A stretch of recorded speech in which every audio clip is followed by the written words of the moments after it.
United Nations. U.S. President Donald Trump returns to the United Nations on Monday for the annual gathering of world leaders.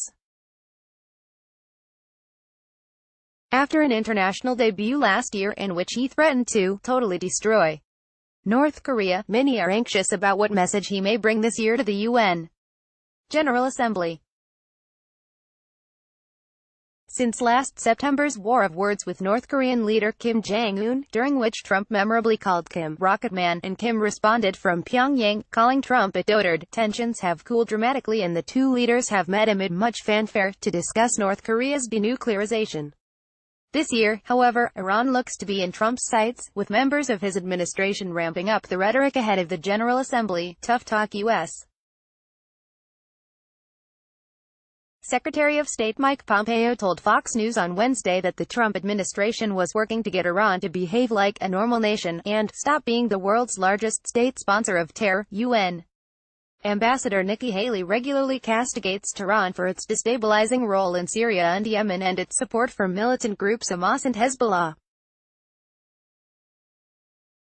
Iran continues to be a problem, Haley told reporters Thursday. Every dangerous spot in the world, Iran seems to have their fingerprints in it. Earlier this year, Trump announced the United States was withdrawing from the Obama-era 2015 deal to end Iran's nuclear weapons program and reimposing unilateral sanctions on Tehran. In November, companies doing business with Iran will have to stop or risk being shut out of the U.S. financial system. Washington wants to pressure Tehran back to the negotiating table for a new, broader deal. File. President Hassan Rouhani visits the Bushehr nuclear power plant just outside the port city of Bushehr, Iran, Jan.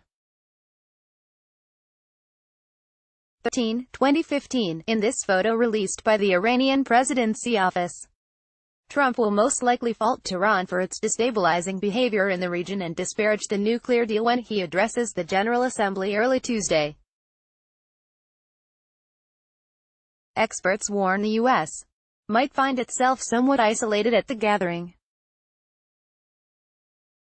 The problem for the Trump administration is that many of the U.S.'s allies, including the powers which are signatories to the Iran nuclear deal, they will not join such condemnation, noted the Middle East Institute's Ahmad Majidyar. While these countries share Washington's concerns about Iran's controversial ballistic missile program or support for some terrorist and militant groups in the region, they strongly support the nuclear deal and they do not back Washington's unilateral exit. The United States also happens to hold the rotating presidency of the UN Security Council this month and is using the opportunity for Trump to chair a meeting Wednesday on non-proliferation. Expect him to talk a lot about Iran.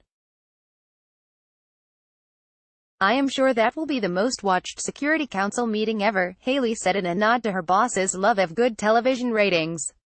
The president took to his favorite communications medium on Friday morning to promote the session, tweeting, "I will chair the United Nations Security Council meeting on Iran next week. Likely by Trump's side will be his national security advisor and a former Bush-era UN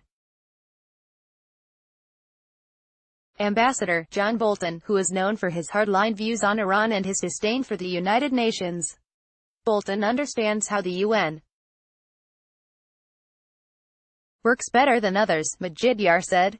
He would try to shape the discussion at the UN on Iran and also try to use both carrot and stick with its allies to gain their support when it comes to Iran, while Iranian President Hassan Rouhani will also be at next week's General Assembly. A meeting between the two leaders is highly unlikely. But expect Rouhani to counter any criticism from Trump during his own address to the Assembly hours after Trump's speech, and at a news conference on Wednesday. Talks with North Korea. Denuclearization talks with North Korea will also dominate the week. The leaders of North and South Korea this week wrapped a three-day summit in Pyongyang and signed a series of agreements, as relations between the two countries continue to improve. But talks between the U.S. and North Korea have stalled since the June Trump-Kim summit in Singapore. Kim has never attended the General Assembly and will not this year, but Trump will meet Monday with South Korean President Moon Jae-in for a debriefing on the Pyongyang summit. File. U.S. President Donald Trump holds up a document he and North Korean leader Kim Jong Un signed at their summit on Sentosa Island, Singapore, June 12, 2018.